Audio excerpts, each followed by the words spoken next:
تیرے نواسے کو جو پاتا ہندو، یا نبی تیرے نواسے کو جو پاتا ہندو، خاک پا ان کی جبینوں سے لگاتا ہندو۔ انہوں نے تو جو کیا سو کیا، لیکن ہندوؤں کی عقیدت بڑی منفرد اور مختلف ہے۔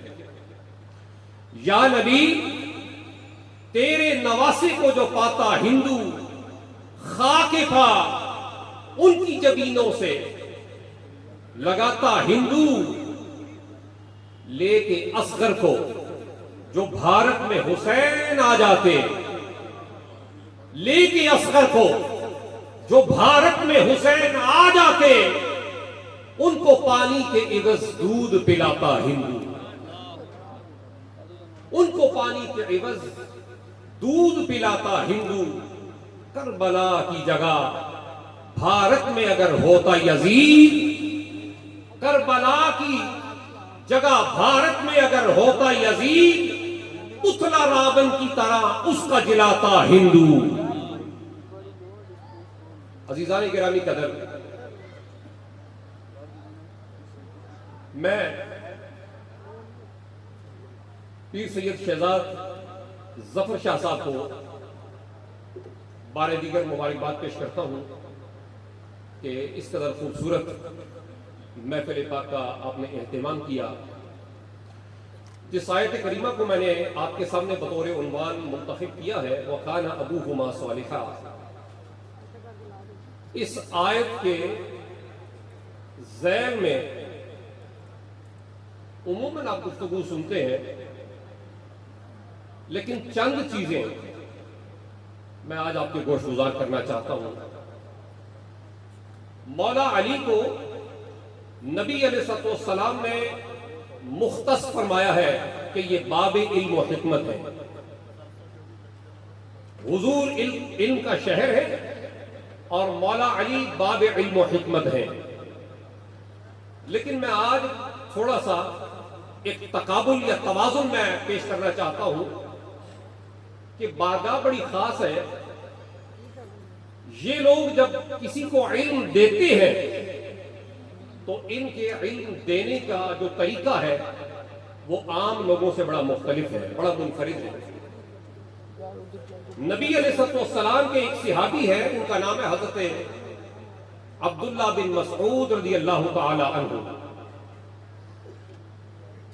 اور ان کا یہ لقب بڑا مشہور ہے، صاحب النعلین، بڑا مشہور ان کا لقب ہے۔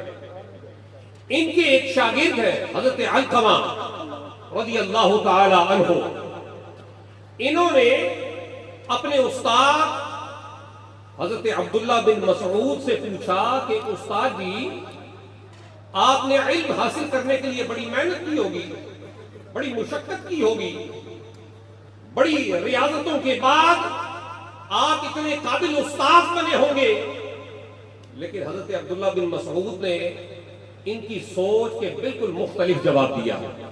آپ نے فرمایا نہیں، میں نے کوئی محنت نہیں کی، کوئی مشقت نہیں کی۔ فرمایا پھر کیا کیا؟ کہا میری ایک ہی ڈیوٹی تھی کہ جہاں جہاں میرے مصطفیٰ تشریف لے جاتے، حضور اپنے نالین اقدس اتارتے تھے، میں عبداللہ بن مسعود حضور کے نالین کو اٹھا کے اپنے بازوؤں میں پہن لیا کرتا تھا۔ آپ محبت سے بولیے سبحان اللہ۔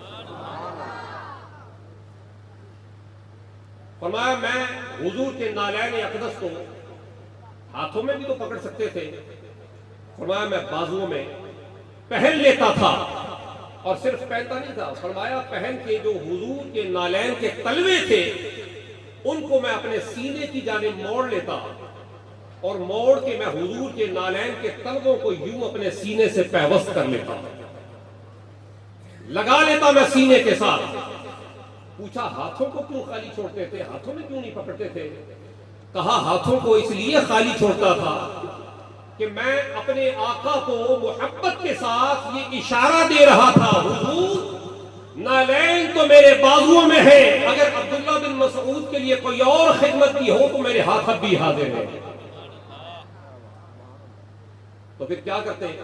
نالین کو سینے سے لگا لیتے اور حضور اگر اشارہ فرماتے کہ میں نے وضو کو تازہ کرنا ہے تو یہی عبداللہ بن مسعود پھر کوزہ شریف پکڑ کے حضور کو وضو بھی تازہ فرما دیتے، دوسرے ہاتھ سے بھی کام کرتے۔ اب حضرت علقمہ نے پوچھا ٹھیک ہے آپ نالین بھی اٹھاتے، سینے سے لگا لیتے، لیکن بتائیے علم کیسے ملا؟ کہا قسم بخدا میں نے کہیں علم حاصل کرنے کے لیے کوئی محنت تردد نہیں کیا، کوئی مشقت نہیں کی۔ جب حضور کے نالین کو سینے سے لگاتا تھا تب میرا رب میرے سینے کو علم مصطفیٰ اور خیرات مصطفیٰ سے بھر دیتا تھا، تب یہ علم اللہ تعالیٰ میرے سینے میں اٹھیل دیتا تھا۔ ایک طریقہ ہے یہ کہ اس طرح یہ علم دیتے تھے، اور کیونکہ یکم رمضان المبارک بھی ہے اور سرکار جیلان کا یوم ولادت بھی ہے، تو کیوں نہ میں حدیث پاک کی روشنی میں مماثلت ملا کے میں سرکار جیلان کی شان بھی یہاں بیان کر دوں۔ یہاں حضرت عبداللہ بن مسعود کہتے ہیں کہ میں سرکار کے نالین کو سینے سے لگاتا تو علم مل جاتا۔ تو سرکار جیلان کے پاس ایک شخص آیا اور آ کے عرض کرتا ہے حضور میں علم الصرف پڑھتا ہوں یاد نہیں رہتا، علم النحو پڑھا یاد نہیں رہتا، منطق پڑھتا یاد نہیں رہتا، علم الکلام پڑھتا ہوں یاد نہیں رہتا، حضور میرے لیے نگاہ فرمائے، دعا فرمائے، مجھے اپنی شاگردی میں لیں تاکہ مجھے بھی یہ علم حاصل ہو جائے، میں عالم بن جاؤں، متقی ہو جاؤں۔ لیکن صدقے جاؤں سرکار غوث اعظم کے، کیونکہ شہزادہ تو پھر بھی وہ سیدہ زہرا بتول کا ہے، آپ نے اسے لمبا تھوڑا کوئی عرصہ نہیں بتایا کہ 3 سال 6 سال 8 سال 10 سال یا 12 سال یہاں پہ اتنی ریاضتیں محنتیں مشقتیں کرو اور پھر جا کے عالم بنو گے۔ آپ نے فرمایا عبد القادر سے معانقہ کر، میرے سینے سے لگ جا۔ وہ شخص کہتا ہے میں سیدنا حضور غوث اعظم کے سینے سے لگا، میں نے معانقہ کیا۔ پچھلی حدیث یاد رکھیے گا کہ حضرت عبداللہ بن مسعود کہتے ہیں میں نے نبی پاک کے نالین کو سینے سے لگایا اور علم ملا۔ یہاں سرکار غوث اعظم کہتے ہیں مجھ سے سوال ہوا کہ عالم بننا چاہتا ہوں، آپ نے فرمایا مجھ سے گلے مل، معانقہ کر۔ وہ شخص کہتا ہے جب میں نے سرکار غوث اعظم سے معانقہ کیا ان کے گلے ملا، کہا جب گلے نہیں ملا تھا تو جاہل تھا، سرکار غوث اعظم نے سینے سے لگا کے ہٹایا تو مجھے سرکار غوث اعظم کی کرم نوازی نے عالم اور فاضل کر دیا تھا، میں عالم بھی ہو چکا تھا فاضل بھی ہو چکا تھا۔ ایک معانقہ نے کیوں یہ عطا ہے اور یہ طریقہ ہے، اسی طریقہ کے ساتھ حضور معلم و مقصود کائنات صلی اللہ علیہ وآلہ وصحبہ وبارک وسلم علم عطا فرمایا کرتے تھے۔ دوسری روایت حضرت ابو ہریرہ رضی اللہ تعالی عنہ، عظیم صحابی رسول ہے، نبی علیہ الصلوۃ والسلام کی بارگاہ میں آئے اور آ کے عرض کرتے ہیں یا رسول اللہ میرے لیے دعا فرمائے، جتنا علم حاصل کیا تھا، جتنی احادیث مجھے آپ کے فرمان عالی شان یاد تھے، ان میں سے بیشتر مجھ پہ شیطان نے غلبہ کیا، میں بھولا بیٹھا ہوں۔ اب آپ دعا فرمائیں، نگاہ فرمائیں کہ مجھے میرا حافظہ جو بھول چکا مجھے وہ دوبارہ قبضی ہو جائے، یاد ہو جائے۔ تو حضور سید المرسلین صلی اللہ علیہ وسلم نے فرمایا ابو ہریرہ سے، فرمایا ابسط ردا کا، فرمایا ابو ہریرہ اپنی چادر پھیلا۔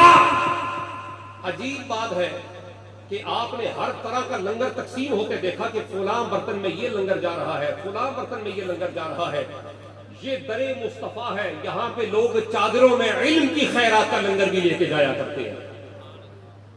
ابو ہریرہ نے چادر پھیلائی اور چادر پھیلا کے مصطفیٰ کے سامنے کھڑے ہو گئے۔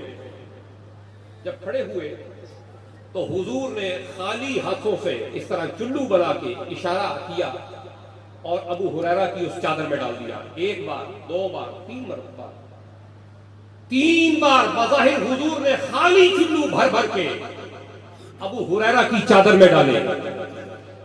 جب ڈال دیے نا تو حضور نے فرمایا ابو ہریرہ اب اس چادر کو اپنے سینے سے لگا۔ ابو ہریرہ کہتے ہیں جو ہی میں نے وہ چادر جسے بظاہر مصطفیٰ نے خالی چلو بھر بھر کے مجھے دیا تھا، کہتے ہیں میں نے سینے سے لگایا، سینے سے لگانے کی دیر تھی مجھے اگلا پچھلا علم سارا یاد ہو گیا، کتنی سی دیر میں عطا ہو گیا۔ اور آخری بات، امام اعظم ابو حنیفہ رضی اللہ تعالی عنہ مرید صادق بھی ہے اور شاگرد صادق بھی ہے، سیدنا امام جعفر الصادق رضی اللہ تعالی عنہ کے۔ آپ اپنی مسجد شریف میں موجود ہیں اور آپ کے سامنے ایک شخص آیا، وہ وضو کرنے لگا، اس نے جب اپنے چہرے پہ پانی ڈالا تو چہرے سے پانی لگ کے جب نیچے گرا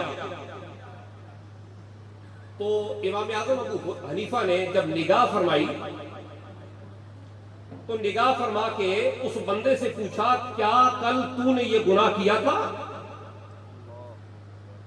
کیا تو نے یہ گناہ کیا تھا؟ تو کہنے لگا جی حضور میں نے واقعتاً یہ گناہ کیا تھا، لیکن تعجب ہوا حضور آپ کو یہ گناہ کیسے پتا چلا؟ یہ تو میں نے چھپ کے کیا تھا۔ فرمایا امام جعفر صادق کی شاگردی میں اللہ تعالیٰ نے مجھے یہ فضیلت عطا فرمائی ہے، میری نگاہوں میں یہ کمال عطا فرمایا ہے کہ لوگ اپنی نگاہوں سے دیکھا کرتے ہیں اور جعفر صادق کے شاگرد ان کے عطا کردہ نور بصیرت سے دیکھا کرتے ہیں۔ تو نے جو چھپ کے گناہ کیے تھے تیرے چہرے سے، تیرے جسم سے وہ ٹپک کے جب نیچے گرے تو تیرے وہ سارے گناہ مجھے نظر آ گئے۔ تو آپ نے کہا کہ ان گناہوں سے تو توبہ کر۔ اب حتمی جملہ بول کے میں اپنی گفتگو کو سمیٹ رہا ہوں کہ یہ تین روایات اور ایک سیدنا امام جعفر صادق کے جو شاگرد رشید ہیں امام اعظم ابو حنیفہ، ان کے حوالے سے جو واقعہ میں نے پیش کیا، سبب کیا تھا؟ بھئی اس کے پیچھے سبب یہ تھا کہ حضرت عبداللہ بن مسعود کو علم ملے تو مصطفیٰ کی نالین کے تمسک سے ملے، اور ابو ہریرہ کو علم ملے تو مصطفیٰ کے خالی ہاتھوں کے چلوؤں کے اشاروں سے ملے۔ سرکار غوث اعظم کے مرید کو علم ملے تو سرکار غوث اعظم کی معانقہ سے ملے۔ میں آپ کو یہ بات نتیجتاً دینا چاہتا ہوں، جن کے نالین سے علم ملتا ہے، جن کے خالی چلوؤں کے اشاروں سے علم ملتا ہے، میں پوچھتا ہوں اگر نالین کے تمسک سے اتنا علم مل جاتا ہے تو جنہوں نے دن رات زبان چوسی ہے ان کے علم کا حال کیا ہوگا؟ وہ کس پائے کے عالم ہوں گے؟ وہ کس مرتبہ اور فضائل اور کمال کے مالک ہوں گے جو حسنین ہے، کریمین ہے، طیبین ہے، طاہرین ہے، نبی علیہ السلام کے دل کا چین و قرار ہے۔ اللہ تعالی میری اور آپ کی یہ حاضری قبول و منظور فرمائے اور اس آستان کرم پہ یہ رحمت کی انوار و تجلیات کی جو بارشیں ہیں یہ دن رات یوں ہی برستی رہیں اور یہاں سے فیض پانے والے ہم وقت فیض پاتے رہیں۔